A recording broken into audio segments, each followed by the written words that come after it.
نیند کا اسے انتظار بھی نہیں تھا، وہ تو اس خوشی کو محسوس کرتے رہنا چاہتی تھی جو سنبھالے نہیں سنبھل رہی تھی۔ زبان پر اب تک خوش ذائقہ ریوڑیوں کی مٹھاس تھی، شاہ صاحب کے لبادے سے اٹھتی مسحور کن خوشبوئیں ابھی تک دماغ میں رچی بسی تھی۔ وہ خوش تھی، بہت زیادہ خوش تھی۔ وہ اگر آج ہمت نہ کرتی تو شاہ صاحب سے ملنے کی حسرت اس کے دل میں ہی رہتی۔ شاہ صاحب بھی تو یقیناً اسے مل کر خوش تھے، اسی لیے انہوں نے اسے ریوڑیاں دی تھیں۔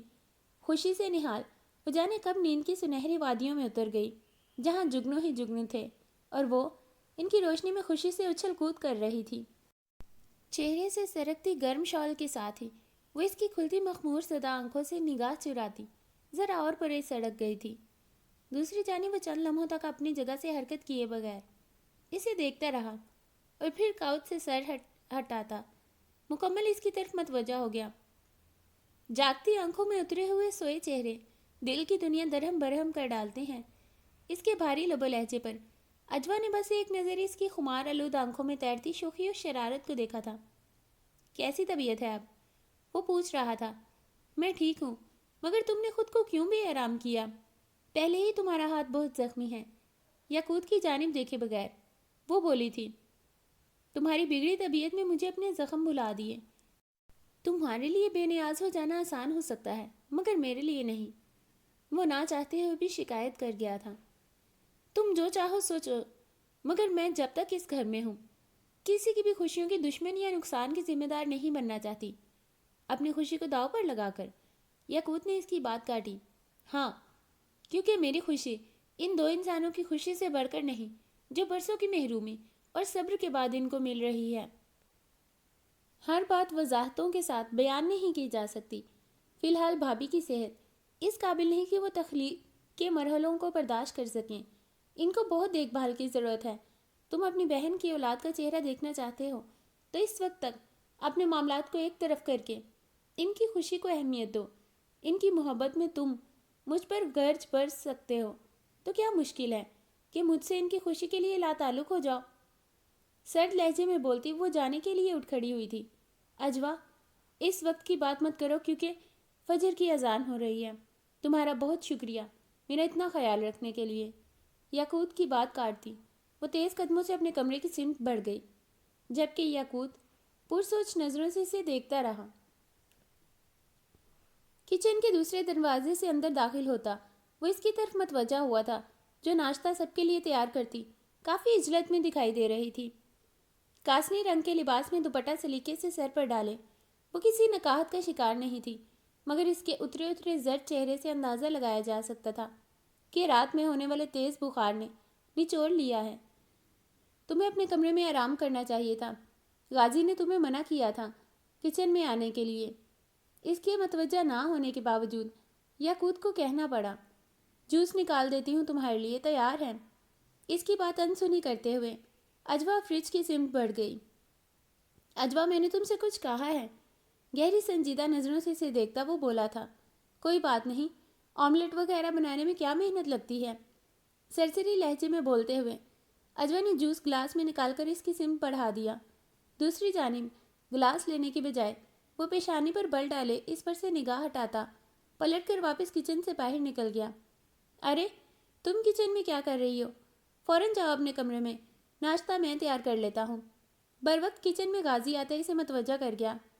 آپ پہلے یہ جوس یاقوت کو دے آئیں، ناراض ہے اس لیے اس نے مجھ سے نہیں لیا، باہر چلا گیا۔ وہ بجھے لہجے میں بولی، کیوں بھائی؟ وہ صبح صبح کیوں غصے میں انار کا دانہ بنا ہوا ہے؟ ادھر 2 گلاس انار کا جوس پلا کر خبر لیتا ہوں اس کی، اور تم بیٹھ جاؤ، میں آ کر سب کر لوں گا۔ جاتے جاتے غازی نے اسے تاکید کی تھی۔ کچن میں ٹیبل کے گرد بیٹھی وہ بوائل انڈے چھیل رہی تھی جب آملیٹ تیار کرتے غازی نے جانے کیا سوچ کر اجوا کو مخاطب کیا۔ اجوا، مجھے تمہاری طبیعت کے بارے میں تمہاری دوست نے کال کر کے پہلے ہی بتا دیا تھا۔ غازی کے بتانے پر اجوا نے چونک کر اسے دیکھا تھا۔ اگر تم یاقوت کے لیے پریشان ہو کر خود کمرے سے باہر نہ آتی تو میں آ رہا تھا تمہارے پاس۔ وہ بہت پریشان تھی تمہارے لیے، اس نے منع کیا تھا، ورنہ میں رات میں ہی تمہیں اس کی کال کے بارے میں بتا دیتا۔ وہ تمہاری طبیعت ایسی تھی کہ تمہیں تفصیل بتاتا۔ اس نے کہا تھا کہ وہ دن میں آئے گی تمہارا چیک اپ کرنے، لیکن اگر کسی وجہ سے وہ نہ آ سکے تو تمہیں لازمی ڈاکٹر کے پاس جانا ہے. میں حاج بھائی سے کہہ دوں گا, وہ خبر رکھیں گے. آپ حیران ہوئے ہوں گے لالین کی کال پر. مگر میں کیا کرتی؟ آپ نے مجھ پر بھروسہ ہی نہیں کیا. ورنہ آپ کی طرف سے جو زیادتی ہوئی اس کی تلافی کے لیے آپ کو زیادہ کچھ نہیں کرنا پڑتا. وہ بولی تھی. میں تلافی کے لیے تیار ہوں, یہ میری ذمہ داری بھی ہے, لیکن میں ہمت نہیں کر پا رہا, اور وہ شاید مجھے اپنی صفائی میں کچھ کہنے کا موقع نہیں دینا چاہتی. موقع دیا تو تھا آپ کو جب اسے ہاسپٹل ڈراپ کرنے گئے تھے, اس کا فائدہ اٹھا لیتے. اجوا نے مسکرا کر کہا, ہاں بہت اچھا موقع فراہم کیا تھا تم نے, میں اسے ضائع کرنا بھی نہیں چاہتا تھا, مگر کیا کریں, آپ کی سہیلی کچھ سننے کے لیے تیار ہی نہیں. وہ بے بسی کے ساتھ بولتا اسے ہنسنے پر مجبور کر گیا. تبھی باہر چہل قدمی کر کے واپس کچن میں آتے یاقوت نے کچھ ٹھٹک کر اجوا کے ہنستے چہرے اور پھر غازی کو دیکھا تھا. باتیں ختم ہو گئی ہوں تو ذرا ناشتے کی تیاری پر توجہ دے دو, مجھے ٹیبلٹس لے کر سونا ہے اب. ناگواری سے غازی سے مخاطب ہوتا وہ کچن سے گیا تھا. اچھی بات یہ ہے کہ گھر میں آرام کریں. ٹیبل سے انڈوں کی پلیٹ اٹھاتی وہ بھی اٹھ کھڑی ہوئی تھی. 42 سٹچز لگے ہیں حضرت کو. غازی کے انکشاف پر وہ تنگ ہوتی تشویش میں مبتلا ہوئی تھی. یہ تو بہت زیادہ ہیں. کانچ توڑا تھا اس نے, زخم بھی تو زیادہ ہی ہوا ہے اس بازو کا. غازی کے کہنے پر وہ کچھ بول نہیں سکی تھی. سب تیار ہے, میں ناشتہ ٹیبل پر لگاتی ہوں. ٹوسٹر سے آخری بریڈ نکالتے ہوئے وہ کچن سے نکل رہی تھی جب غازی نے اسے پکارا تھا. فاطمہ نے میرے بارے میں کیا بتایا تھا تمہیں؟ میں بس جاننا چاہتا ہوں. اس نے کیا بتایا وہ بات کی بات ہے, مجھے تو پہلے سب کچھ آپ سے جاننا ہے, مگر آپ نے مجھے اس قابل ہی نہیں سمجھا کہ اپنے دل کی بات ہی بتا دیں. وہ شکایتی لہجے میں بولی, مجھے شرمندہ مت کرو, تم اس قابل ہو کہ تم پر مکمل بھروسہ کیا جائے, اور مجھے بالکل پورا بھروسہ ہے تم پر. میں موقع دے کر سب کچھ بتاتا ہوں تمہیں. غازی نے کہا. میں نے کہا تو آپ کو یہ خیال آیا. وہ فوراً بولی, نہیں, تم سے سب کچھ شیئر کرنے کا خیال تو بہت بار آیا, مگر کیا کروں, یاقوت کی طرح میں بھی تم سے بہت ڈرتا ہوں. غازی نے ہنستے ہوئے اسے دیکھا. ڈر ہی نہ جائیں کہیں مجھ سے وہ مسکراہٹ چھپاتے بولتی کچن سے نکل گئی تھی. ڈریسنگ کے سامنے سے اٹھتی یمنا اس کی طرف متوجہ ہوئی تھی جو کمرے میں داخل ہو رہی تھی. چلی گئی لالین؟ بیڈ کے کنارے بیٹھتی وہ پوچھ رہی تھی. جی ہاں, اور جاتے جاتے ڈھیروں دوائیاں مجھے لکھ کر دے گئی ہے. ان کے سامنے بیڈ پر بیٹھتی وہ بتا رہی تھی. خیر, ڈھیروں دوائیں تو نہیں ہوں گی, یہ کہو تم سے دوائیں نہیں کھائی جائیں گی. یمنا کے ٹوکنے پر وہ بس مسکرائی تھی. اور یہ تم نے مجھے کیوں نہیں بتایا کہ رات میں 104 بخار ہوا تھا تمہیں؟ خدا نہ خواستہ طبیعت زیادہ بگڑ سکتی تھی, بخار دماغ پر چڑھ سکتا تھا. رات کے 3 بج رہے تھے یا 4. تمہیں نیچے تو آنا چاہیے تھا. اتنی شرمندگی ہوئی تھی مجھے لالین کے سامنے اپنی بے خبری پر. یمنا ناراضگی سے بولی تھی. لالین نے فون پر مجھے جو ٹیبلٹس دینے کا کہا وہ سب غازی کے پاس تھیں. میرا بخار ان ٹیبلٹ سے ہی کم ہو گیا. میں نے ہی غازی کو منع کیا تھا کہ حاج بھائی کو نہ بتائیں میری طبیعت کا. پہلے ہی آپ کی طبیعت کو لے کر وہ بہت زیادہ حساس ہو چکے ہیں. حاج کی تو بات ہی نہ کرو. ان کو تو لگتا ہے کچن میں کسی برتن کے ٹوٹنے کی خبر بھی مجھے نہیں ہونی چاہیے, کہیں میں پریشان نہ ہو جاؤں. میں تو ان کے اس قدر محتاط ہونے پر پریشان ہو جاؤں گی. یمنا خشمناک لہجے میں بولی تھی. پہلی بار باپ بننے جا رہے ہیں, اس لیے آپ ٹھیک ٹھاک رہیں گی تو وہ مطمئن ہو جائیں گے. اجوا نے کہا تھا. میں تو اب بھی ٹھیک ہوں, مگر وہ یہ ماننے کو تیار نہیں. اتنا برا لگ رہا ہے مجھے, سارے گھر کی ذمہ داری تم پر آ گئی ہے. یمنا بولی. یہ کوئی بڑی بات نہیں, سب کچھ تو ملازمائیں کرتی ہیں, مجھے صرف کھانا ہی تو بنانا ہوتا ہے. وہ فوراً بولی تھی. رہنے دو, پتہ ہے مجھے کہ کام پر کام نکلتے رہتے ہیں. تم کسی دن نالین کو بلاؤ اور دونوں مل کر حاج کو سمجھاؤ. اب اتنی بھی پابندیاں نہ لگائیں مجھ پر. صبح سختی سے کہہ گئے ہیں کہ یاقوت کی فکر میں سیڑھیاں چڑھ کر اوپر جانے کی ضرورت نہیں ہے. یہ تاکید تو میں بھی آپ کو کروں گی. یاقوت جاگ جائیں گے تو نیچے ہی آئیں گے آپ کے پاس. آپ یاقوت کے فون پر میسج بھیج دیں یا کال کر کے نیچے بلا لیجئے گا. وہ فوراً بولی تھی. یہ مشورہ دے کر تم نے واقعی حاج کی بہن ہونے کا ثبوت دے دیا. یمنا کی خشمگی لہجے پر وہ مسکرائی تھی. آپ کے لیے لالین ڈائٹ پلان دے کر گئی ہے اور سختی سے اس پر عمل کرنے کا بھی کہا ہے. آپ دیکھ لیں. اجوا نے ڈائٹ پلان اس کو تھما دیا. یہ میں دیکھ لوں گی. ابھی مجھے تم سے وہ بات کرنی ہے جو میں اس وقت تم سے کرنا چاہتی تھی. جب تم خالہ جان کے دیے گئے زیور مجھے دینے کے لیے آئی تھی۔ یمنا یکدم سنجیدگی سے گویا ہوئی، اسے چونکا گئی۔ تم سے ہونے والی جھڑپ میں خالہ جان کو درمیان میں لا کر، ان کے لیے غلط الفاظ بول کر میں نے بہت بڑی غلطی کی تھی۔ صرف تمہیں ہی نہیں، میں نے حاج کو بھی بہت صدمہ پہنچایا تھا۔ اپنی غلطی کا احساس ہونے کے بعد میں خود اپنی نظروں میں ہی گر چکی ہوں۔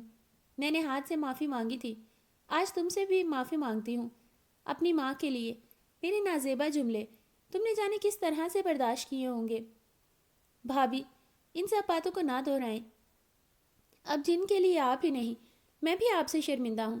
جو کچھ ہوا وہ سب غصے میں ہی ہوا۔ میرا دل آپ کی طرف سے بالکل صاف ہے۔ آپ بڑی ہیں، آپ کو مجھ سے معافی مانگنے کی بالکل بھی ضرورت نہیں ہے۔ اجوا، کوتاہیاں ہوئی ہیں، مگر یقین کرو حالات بھی اتنے مخالف رہے کہ حاج تم سے اور خالہ جان سے محبت رکھنے کے باوجود پلٹ کر نہ جا سکے۔ پہلے امی اور پھر اچانک ابو کی وفات نے اس گھر اور کاروبار کی ذمہ داریوں میں ان کو گھیر لیا، ورنہ تمہاری اور خالہ جان کی ذمہ داری اور فرض کو لے کر ان سے اتنی کوتاہیاں نہ ہوتی۔ خالہ جان کے آخری وقت میں اگر وہ ملک سے باہر نہ ہوتے تو میں جانتی ہوں بھابھی، جو ہونا تھا وہ ہو گیا۔ کوتاہیاں، غلطیاں، گناہ ہم انسانوں سے ہی سرزد ہوتے ہیں، ان پر نادم ہونا بھی بڑی بات ہے۔ صرف آپ کی طرف سے ہی نہیں، حاج بھائی کی طرف سے بھی میرا دل صاف ہے۔ آپ بھی میری طرف سے مطمئن رہیں، میں کبھی کوئی ایسا قدم نہیں اٹھاؤں گی جو آپ کی اور حاج بھائی کی مرضی کے خلاف ہوں۔ آپ دونوں کی خوشی میں ہی میری خوشی ہے، آپ دونوں کی مرضی ہی میرے لیے سب سے اہم ہے۔ وہ دل کی گہرائیوں سے بولی، جبکہ بغور اسے دیکھتی یمنا نے مسکرا کر سر ہلایا تھا۔ برآمدے میں آتے ہوئے اس نے خوشگوار حیرت سے سامنے رکھے ان 5 بڑے بڑے گملوں کو دیکھا، جن میں گلاب کے پھول، گھنے ہرے بھرے پودے لگے تھے، اور ان سب میں 3 سے 4 گلاب کے پھول کھلے اپنی خوشبو بکھیر رہے تھے۔ آ جاؤ بھائی، تمہارے پسندیدہ پودے آ چکے ہیں۔ حاجی سے دیکھتے ہی بولے تھے، یہ کون لایا؟ سوالیہ نظروں سے اس نے امیر حمزہ کو بھی دیکھا تھا۔ میں لایا ہوں اجوا جی، امیر حمزہ فوراً بولا۔ جھوٹ بول رہا ہے، یاقوت لے کر آیا ہے یہ سب۔ حاج نے مسکراتے ہوئے امیر حمزہ کی غائب ہوتی مسکراہٹ کو دیکھا۔ جی ہاں، وہی لائے ہیں، مگر ان کی گاڑی سے یہاں برآمدے تک تو میں ہی لایا ہوں نا۔ یہ سب گملے اب آپ بتا دیں کہاں رکھنے ہیں یہ؟ امیر حمزہ نے پوچھا تھا۔ میں تو یہ سب اپنے کمرے کی بیلکنی میں رکھنا پسند کروں گی، مگر وہاں اتنی جگہ نہیں۔ وہ سوچتے ہوئے بولی، ایسا کرو، بیلکنی میں صرف ایک پودا رکھ لو، باقی کی جگہ یہیں برآمدے میں دیکھ لو۔ حاج نے مشورہ دیا، ٹھیک ہے، پھر ایک اوپر بیلکنی میں رکھا۔ اجوا کے پوچھنے پر امیر حمزہ نے ایک گملہ اٹھا لیا اور حاج کے ساتھ ہی گھر کے اندر چلا گیا، جبکہ اجوا نے گرلز کے قریب جگہ منتخب کر کے گملے وہاں رکھنے شروع کر دیے تھے۔ عشاء کی نماز سے وہ فارغ ہو کر نیچے آئی تو معلوم ہوا کہ یمنا اور حاج کے کوئی مشترکہ کزن اپنی بیوی بچوں کے ساتھ آئے ہوئے ہیں۔ ان سب کے لیے چائے وغیرہ کا انتظام کر کے وہ گلاب کے پودوں کے ایک نظر دیکھنے باہر برآمدے میں چلی آئی۔ اسے خدشہ تھا کہ نیلم ضرور ان پودوں پر ہاتھ صاف کرنے کا موقع ڈھونڈ رہی ہوگی۔ سارے پودے اپنی جگہ موجود تھے۔ مطمئن ہو کر وہ وہیں برآمدے کے سٹیپس پر بیٹھ گئی۔ فضا میں اب خنکی کم سے کم ہوتی جا رہی تھی۔ موسم بدلنے والا تھا، ارد گرد کہیں کوئی دکھائی نہیں دے رہا تھا۔ پچھلے کچھ دنوں سے غازی اور یاقوت رات گئے تک ہی فیکٹری سے واپس آ رہے تھے، کیونکہ وہاں نائٹ شفٹوں میں بھی کام ہو رہا تھا۔ حاج خود بھی فیکٹری کو زیادہ وقت دے رہے تھے۔ کھلے آسمان پر ٹمٹماتے ستاروں پر نظریں دوڑاتے ہوئے اس کی تمام سوچوں کا رخ یاقوت کی طرف ہونے لگا تھا کہ تبھی چونک کر بائیں جانب متوجہ ہوئی اور ہول کر اپنی جگہ سے اٹھ کھڑی ہوئی۔ اسے دور سے پکارتی بھاگتی آتی وہ نیلم ہی تھی۔ اجوا، جلدی چلو، یاقوت بھائی بہت غصے میں اس میدان والے پرانے مکان کی طرف گئے ہیں، سب جانتے ہیں وہاں ان کو خطرہ ہے۔ پھولے سانسوں کے درمیان بولتی نیلم اس کے حواس گم کر گئی تھی۔ اس سے کوئی سوال کیے بغیر اجوا اس کے ساتھ ہی بھاگتی عقبی حصے میں پہنچی جہاں کوئی موجود نہیں تھا۔ آہنی گیٹ آدھا کھلا ہوا تھا۔ تم نے خود دیکھا ہے یاقوت کو وہاں جاتے ہوئے؟ گیٹ کے باہر آتے ہوئے اجوا نے بس یہ ایک سوال کیا۔ جواب آس بات میں ملتے ہی وہ نیلم کے ساتھ مکان کی سمت بھاگنا شروع کر چکی تھی۔ آسمان پر ادھورا چاند اپنی مدھم روشنی چھڑک رہا تھا۔ میدان میں ہر سمت گہرے سناٹے اور وحشت کا راز تھا۔ دور سڑک پر اکا دکا ہی کوئی گاڑی گزر رہی تھی۔ بہت فاصلہ ہونے کی وجہ سے اس سڑک پر ٹریفک کا شور ہوتا تو بھی کوئی خاص فرق نہ پڑتا۔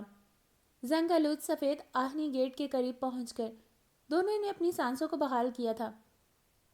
میں پہلے یاقوت کو آواز دیتی ہوں، نیلم سے کہہ کر وہ گیٹ کے مزید قریب ہوئی، جبکہ نیلم نے چپکے سے اپنے قدم پیچھے ہٹا لیے۔ 2-3 بار اجوا نے یاقوت کو پکارا، مگر مکان کے اندر سے کوئی آواز نہ ابھری۔ مجھے اندر جانا ہوگا، وہ کہیں کسی مصیبت میں نہ پھنس گیا ہو، اجوا نے فکر مندی سے بولتے ہوئے نیلم سے تائید چاہی۔ ہاں تم اندر جا سکتی ہو، پہلے بھی تو گئی تھی۔ فکر نہ کرو، میں یہی ہوں، نیلم نے فوراً کہا۔ تم اندر مت آنا، یہی میرا انتظار کرنا، دعائیں پڑھتی رہو اور اپنے ارد گرد نظر رکھنا، ڈرنا مت اور دور ہٹ کر کھڑی رہنا۔ اجوا کو اس کی بھی فکر تھی۔ میں خیال رکھوں گی، تم میری فکر مت کرو، یاقوت بھائی کو جا کر تلاش کرو اندر۔ نیلم کی اجلت پر وہ فوراً نیموا گیٹ کو کھولتی اندر داخل ہوئی۔ مر جا کر اندر، اب پتہ چلے گا اس ڈائن کو، ایسا سبق ملے گا آج کی ساری زندگی مجھے یاد رکھے گی۔ زہر خند نظروں سے اجوا کو دیکھتی نیلم زیر لب بڑبڑائی تھی۔ کھلے گیٹ سے اسے اجوا اندر پھیلی تاریکی میں بڑا سا صحن عبور کر کے برآمدے تک جاتی دکھائی دے رہی تھی۔ برآمدے میں رکی، وہ پلٹ کر کھلے گیٹ کی طرف ایک پل کو متوجہ ہوئی۔ باہر کھڑی نیلم اس کو اشارے سے اندر جانے کا کہہ رہی تھی۔ واپس گردن موڑ کر اس نے لکڑی کے بند دروازے کو دیکھا اور پھر ہمت کر کے آگے بڑھی۔ ابھی 2 قدم ہی وہ بڑھی تھی کہ بلند چڑچڑاہٹ کے ساتھ وہ بھاری مضبوط دروازہ کھلتا چلا گیا۔ گیٹ کے باہر سے یہ منظر دیکھتی نیلم دم بخود رہ گئی تھی۔ وہ تو اجوا کو اندر بھیج کر اپنی کامیابی پر خوش ہوتے بھاگنے کے لیے پر تول رہی تھی، مگر اندر اس کھلتے دروازے نے اس کے قدم زمین میں جکڑ دیے۔ کھلے دروازے کی اس جانب گپ اندھیرا تھا۔ وہ اندر چلی بھی جاتی تو کچھ دکھائی دینا مشکل تھا۔ آج تو اسے کہیں تحریک ہوتی نظر آتی، نہ کوئی آواز نظر آ رہی تھی۔ یاقوت، کیا تم اندر ہو؟ یاقوت، اسے پکارتی وہ گھپ اندھیرے سے شاید یاقوت کے نکل آنے کی امید رکھتی تھی۔ یاقوت کی یہاں غیر موجودگی کا یقین کیے بغیر وہ واپس جا بھی نہیں سکتی تھی۔ پلٹ کر ایک نگاہ باہر ساکت کھڑی نیلم پر ڈال کر وہ کھلے دروازے کی دہلیز تک پہنچی تھی کہ تب ہی اچانک تیز روشنی پھیل گئی۔ ششتر کھڑی اجوا اپنے سامنے موجود بہت وسیع و عریض روشنی سے منور حال کو دیکھ رہی تھی۔ یہ روشنی کہاں سے نمودار ہوئی کوئی اندازہ نہیں ہو رہا تھا، مگر روشنی اس قدر تیز تھی کہ اس کی وحشت قدرے کم ہو گئی۔ باہر ساکت کھڑی نیلم کا دل اچھل کر حلق میں آ گیا۔ اندر بکھرتی تیز روشنی کو دیکھ کر بمشکل اپنے قدم پیچھے ہٹاتے ہوئے وہ پسینے میں شرابور ہو چکی تھی۔ سر اٹھا کر اس نے اوپری منزل پر نگاہ کی۔ تیز روشنیاں وہاں در و دیوار سے پھوٹتی دکھائی دے رہی تھیں۔ اس نے اب تک کی اپنی زندگی میں کبھی اس مکان میں کوئی روشنی ہوتی نہیں دیکھی تھی، کبھی کوئی پراسرار تحریک ہوتی نہیں دیکھی تھی۔ اس کا دماغ اس سب کو قبول نہیں کر پا رہا تھا، خوف اس پر غالب آنے لگا تھا۔ اس نے چاہا کہ چیخ کر اجوا کو پکارے، مگر آواز حلق میں گھٹ کر رہ گئی تھی۔ اجوا اندر ہال میں داخل ہوتی اس کی نظروں سے اوجھل ہو گئی تھی۔ تبھی اس کے ارد گرد ہی کہیں کسی نومولود بچے کے رونے کی مدھم آواز واضح ہوئی تھی۔ ہڑبڑا کر اپنے اطراف میں نگاہ ڈالتی وہ یکلخت ساکت ہوئی۔ خوف سے دھڑکتا دل جیسے سینے سے باہر آنے لگا تھا۔ مکان سے پھوٹتی روشنیاں اس جانب بخوبی پہنچ رہی تھیں جہاں کوئی کھڑائی سے دکھائی دے رہا تھا۔ درمیان میں کوئی 30-40 قدم کا فاصلہ تھا۔ آنکھیں پھاڑے اس جانب دیکھتے ہوئے وہ آگے بڑھی۔ اس شخص کی پشت نیلم کی جانب تھی۔ جو لیدر کی براؤن جیکٹ اس شخص نے پہن رکھی تھی اسے وہ پہچانتی تھی۔ وہ جیکٹ کل ہی تو اس نے یاقوت کو پہنے دیکھی تھی۔ وہ شخص دور سے اسے یاقوت ہی لگنے لگا تھا، لیکن اگر وہ یاقوت تھا تو اس طرح منہ پھیڑے کیوں کھڑا تھا؟ اسے تو نیلم کو یہاں دیکھ کر ہی اب تک آگ بگولا ہو جانا چاہیے تھا۔ یاقوت بھائی، کیا یہ آپ ہیں؟ خوف کچھ کم ہونے لگا تھا، تبھی تو وہ بلند آواز میں پوچھتی تیزی سے اس جانب بڑھی تھی۔ یاقوت بھائی، ابھی چند قدم کے فاصلے پر ہی تھی جب وہ جو منہ پھیرے کھڑا تھا اس کی جانب پلٹا۔ وہ چہرہ یاقوت کا چہرہ تھا یا نہیں، مگر وہ آنکھیں یاقوت کی نہیں تھیں جن کی پتلیاں غائب تھیں۔ الٹے قدموں واپس پیچھے ہٹتی نیلم کے حلق سے فلک شگاف چیخیں بلند ہوئی تھیں۔ خوف اور دہشت سے دور بھاگتے ہوئے اس کی آنکھوں کے سامنے اندھیرا چھا گیا۔ اندر ہال کے وسط میں کھڑی وہ اطراف میں کھڑکیوں اور بند دروازوں پر نظر ڈال رہی تھی۔ ایک جانب زینہ اوپر کی طرف جا رہا تھا۔ وہ زینے کی طرف بڑھنے کا ارادہ ہی کر رہی تھی جب کھڑکیوں کی طرف سے ایک مانوس آواز ابھری۔ اجوا، باہر آ جاؤ، تم سے جھوٹ بولا گیا ہے، اندر کوئی نہیں ہے۔ کھڑکی سے آتی یاقوت کی آواز نے اس کی وحشت کو کم کر دیا تھا۔ وہ اسے دیکھ تو نہیں سکی، بس کھڑکی کے باہر تاریکی میں ایک ہیولا ہی دکھائی دیا۔ یاقوت کی آواز سننے کے بعد وہ تیزی سے پلٹ کر بھاگتی ہوئی باہر نکلی۔ صحن کے اطراف آتے اس نے دیکھا روشنیاں بجھ گئیں اور دروازہ ایک آواز کے ساتھ بند ہو گیا۔ آہنی گیٹ سے باہر آتے اس کی نگاہ دور بے سود زمین پر پڑے وجود پر پڑی۔ اگلے ہی پل وہ بلند آواز میں نیلم کو پکارتی اس کی جانب دوڑی۔ شدید بدحواسی میں نیلم کے چہرے کو تھپ تھپا کر اسے ہوش میں لانے کی کوشش کرتی۔ وہ متلاشی نظروں سے یاقوت کو بھی دیکھ رہی تھی، مگر وہ کہیں سے بھی آتا دکھائی نہیں دے رہا تھا۔ شکر تھا کہ اس کی کوشش کامیاب رہی۔ نیلم اپنے حواسوں میں آتی اٹھ بیٹھی تھی، مگر شدید خوف میں لرزتی کانپتی وہ اجوا سے لپٹ گئی تھی۔ اجوا کی تسلی اور دلاسوں پر اس نے کیا دیکھا، سب اس کے گوشے گزار کر دیا۔ اجوا کو زیادہ حیران ہونے کا وقت نہیں ملا تھا۔ سڑک کی طرف سے اپنی طرف آتی بائک کی لائٹ نے اسے کچھ گھبراہٹ میں مبتلا کیا۔ نیلم جلدی چلو یہاں سے، جانے کون کس نیت سے اس طرف آ رہا ہے۔ عجلت میں نیلم کو خبردار کرتی وہ اسے سہارا دے کر اٹھا چکی تھی۔ بائک تیزی سے قریب آتی جا رہی تھی اور نیلم کے لیے قدم اٹھانا مشکل ہو رہا تھا۔ تبھی مانوس آوازوں نے اجوا کے قدم روک لیے۔ قریب ہی رکتی بائک سے یزدان اور امیر حمزہ اتر کر ان کی سمت آئے۔ تم دونوں یہاں کیسے؟ اسے کیا ہوا ہے؟ یزدان نے حیران پریشان ہو کر اجوا کے سہارے نڈھال کھڑی نیلم کو دیکھا۔ میں تمہیں سب بتاتی ہوں، پہلے اسے اپنے ساتھ بائک پر بٹھا کر گھر کی طرف چلو، اجوا نے کہا تھا۔ اگلے ہی کچھ لمحوں میں یزدان اور نیلم بائک پر گھر کی سمت چلے گئے، جبکہ اجوا اور امیر حمزہ اپنے قدموں پر آ گئے۔ راستے میں امیر حمزہ کے سوالوں پر ہی اجوا نے ساری بات اسے بتا دی۔ وہ چاروں گھر کے عقبی حصے میں ہی رک گئے تھے۔ نیلم کی حالت ابھی سنبھلی نہیں تھی، اس کا سر بھاری ہو رہا تھا، چہرہ زرد اور وجود نڈھال تھا۔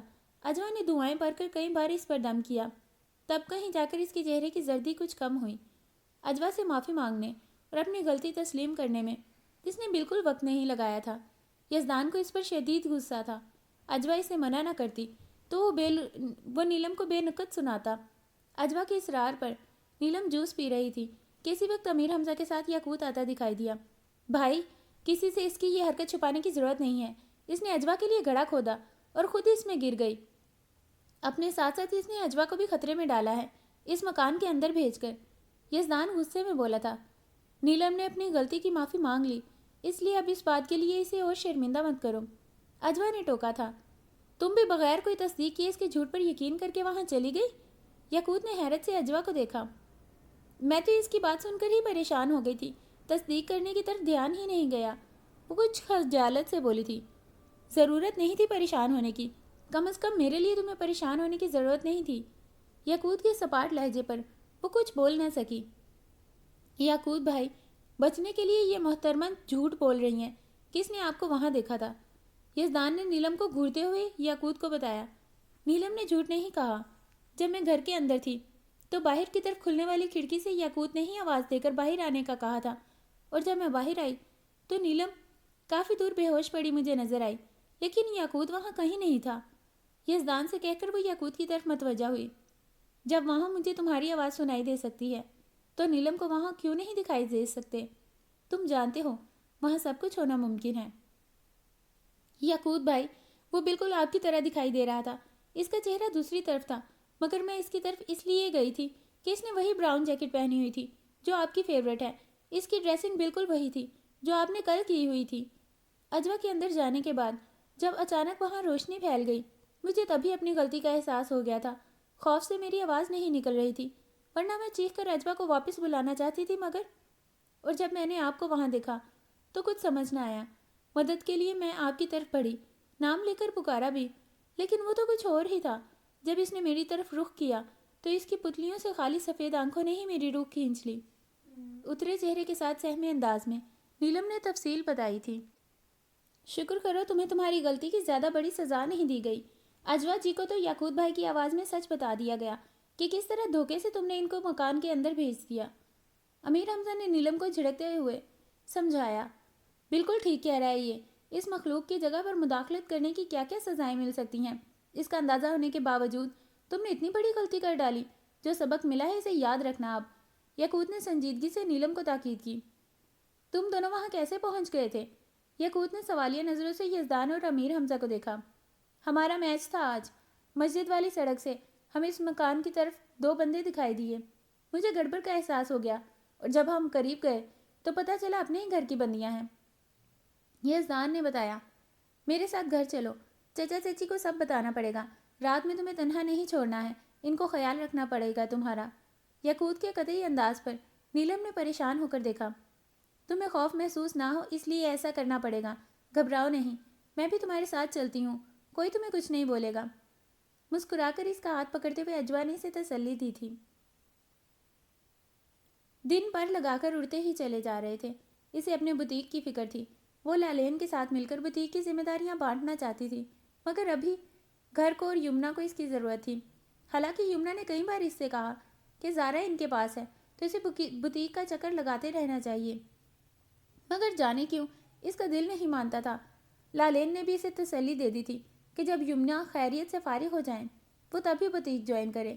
ویسے تو لالین کو سب سے زیادہ فکر اس کے اور یاقوت کے درمیان بڑھتے فاصلوں اور لا تعلقی کی تھی، مگر وہ بھی کیا کرتی، گھر کے ماحول اور یمنا کے اچھے مزاج اور ان سے اچھے تعلقات قائم رکھنے کے لیے ضروری تھا کہ وہ یاقوت کو اور یاقوت اسے نظر انداز کرتے رہیں۔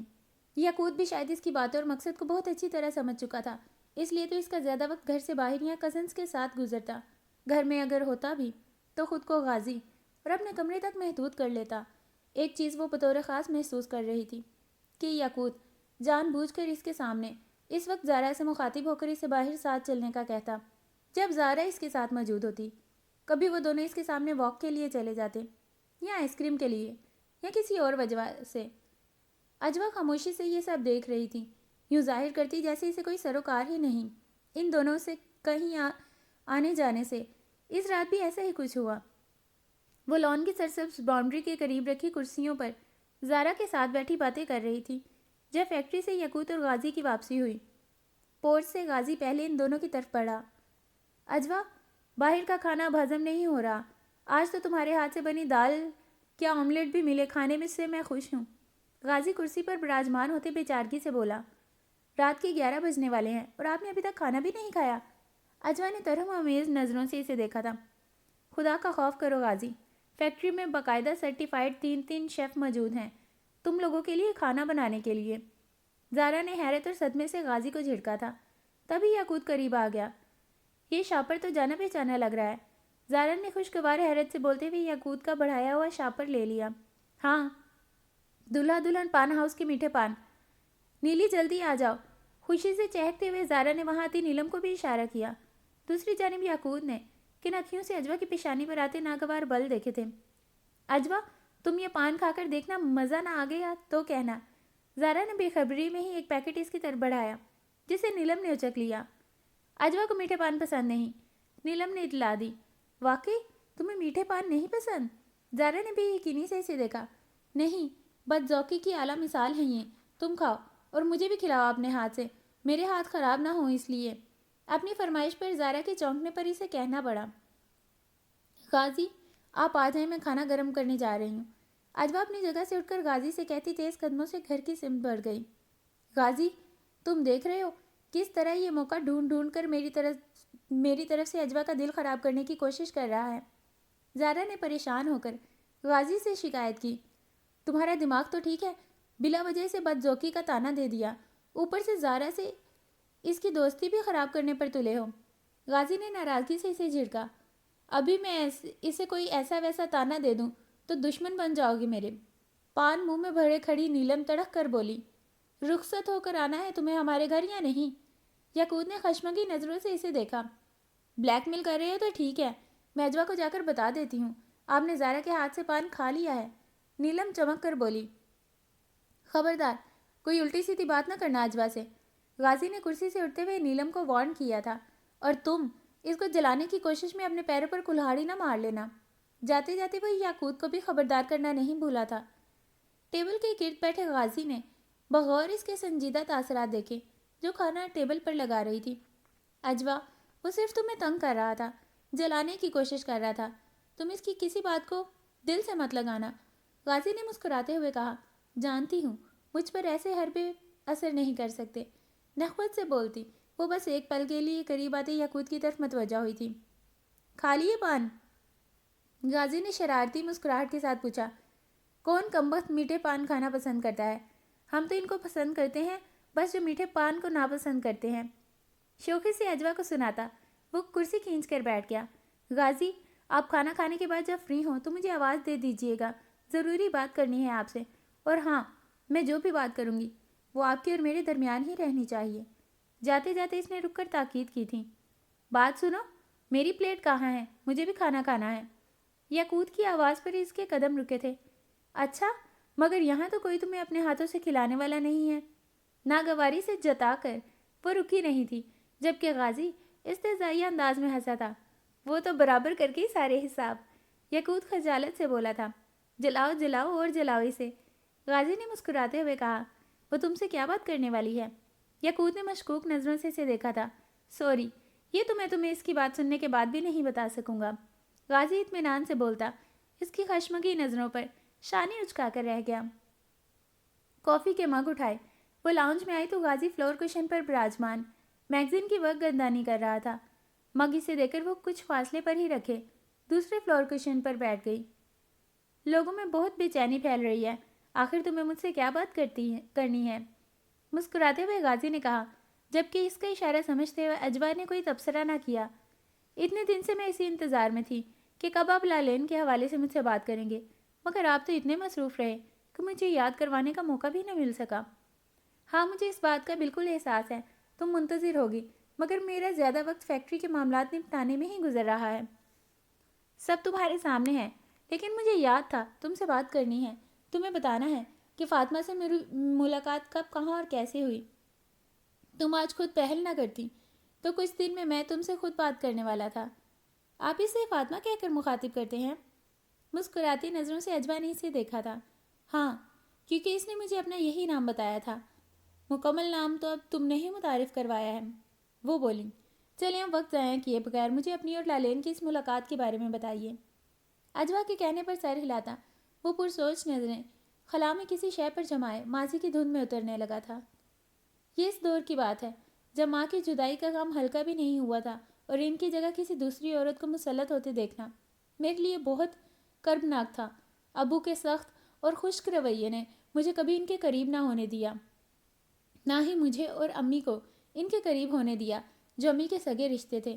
میں پہلے ہی ساری دنیا سے الگ تھلگ امی کے گزر جانے کے بعد ایک خول میں بند ہو کر رہ گیا تھا جس میں میری شخصیت مسخ ہو گئی تھی۔ ابو کے اس گھر میں میرا دم گھٹتا تھا، کم عمر تھا، ہر چیز کے لیے ابو پر ہی انحصار کرنے پر مجبور تھا، کہیں کوئی راہ فرار نہ تھی میرے لیے۔ اس گھر میں سانس لینا بھی میرے لیے جب مشکل ہو گیا، میں نے زیادہ وقت گھر سے باہر رہنا شروع کر دیا، یہاں تک کہ ابو سے چھپ کر رات گئے تک آوارہ لڑکوں کے ساتھ سڑکوں پر مٹر گشت کرتا رہتا۔ وہ بھی سردیوں کی ایک رات تھی، گلی کوچے شام ڈھلتے ہی ٹھٹرتی تاریکی اور سناٹے میں ڈوب چکے تھے۔ سوچتا ہوں تو یوں لگتا ہے جیسے کل ہی وہ رات گزری ہو۔ وہ جاڑے کی سرد ترین راتوں میں سے ایک رات تھی، 12 بج چکے تھے جب اپنے دوستوں سے الگ ہو کر اس نے گھر کی راہ لی تھی۔ مانوس مگر سنسان راستوں سے گزرتا وہ اس گلی میں داخل ہوا جس کے آخری سرے پر اس کا گھر تھا اور جہاں مجبوراً اسے رہنا پڑتا تھا۔ سر چھپانے کا کوئی دوسرا ٹھکانہ بھی تو نہ تھا۔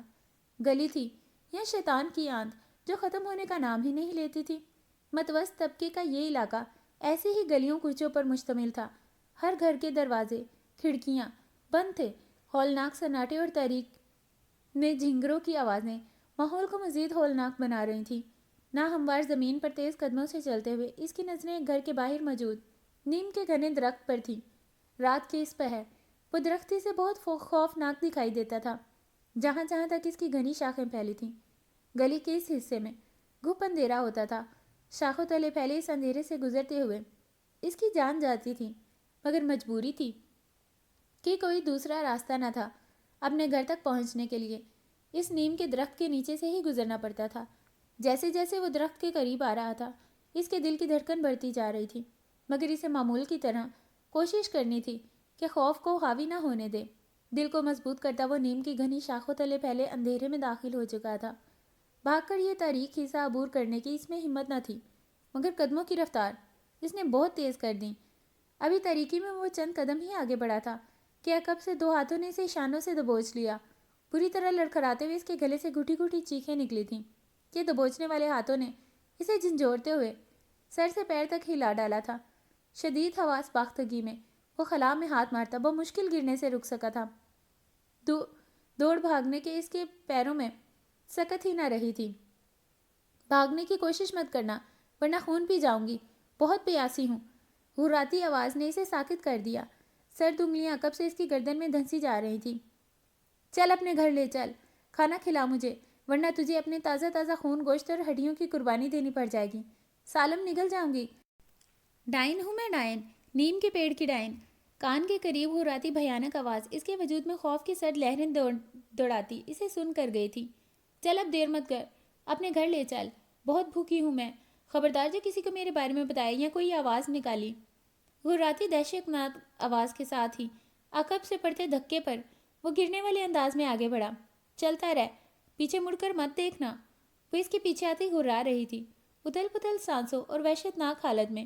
چلتا وہ خوف سے پھٹی آنکھوں سے اپنے گھر کے دروازے کو پہچاننے کی کوشش میں تھا کہ دماغ معاف ہو چکا تھا. قدم رکھ کہیں رہا تھا، جا کہیں رہا تھا. خوف سے حالت بدلی تھی. وہ اس کے پیچھے ہی آ رہی تھی. اسے بس یہ پتا تھا کہ وہ ڈائن اس کے پیچھے لگ چکی ہے. اپنے گھر کے دروازے کے سامنے رکتے ہوئے یک لخت اسے کچھ تحفظ کا احساس ہوا تھا. یہ اس کا گھر تھا جہاں اس کا باپ موجود تھا. ہمت کر کے اس نے ذرا کی ذرا عقب میں اسے دیکھنے کی کوشش کی. نیم کے درخت کی تاریکی بہت پیچھے رہ گئی تھی. یہاں کھلے آسمان کی وجہ سے نیم تاریکی میں بس چادر میں کوئی کھڑا نظر آ رہا تھا. ایک نگاہ ڈال کر اس نے سرد سے نگاہ پھیر لی. کھڑا کیوں ہے؟ اندر لے کر چل. عقب سے اس کی گردن دبوچتی وہ ہرائی تھی. میں دیوار پھلانگ کر اندر جاؤں گا تو دروازہ کھول سکتا ہوں. دروازہ اندر سے بند ہے. دروازہ بجایا تو سب کو پتہ چل جائے گا میں گھر سے باہر نکلا ہوا تھا. وہ اپنی شکنجے میں جکڑی گردن کی تکلیف سے دوہرا ہوتا بمشکل بولا. جو کرنا ہے جلدی کر ورنہ نگل جاؤں گی تجھے. غراہٹوں کے درمیان وہ بولتی اس کی گردن آزاد کر چکی تھی. سن، اندر جا کر دغا مت دینا. میرے لیے بھی مشکل نہیں دیوار پھاند کر اندر پہنچنا.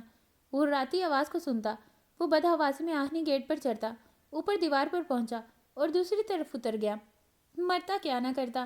کھول دیا دروازہ. بڑے سے صحن کا جائزہ لیتی وہ اس کی طرف متوجہ ہوئی جو دروازہ بند کر کے صحن کے دائیں جانب بڑھا.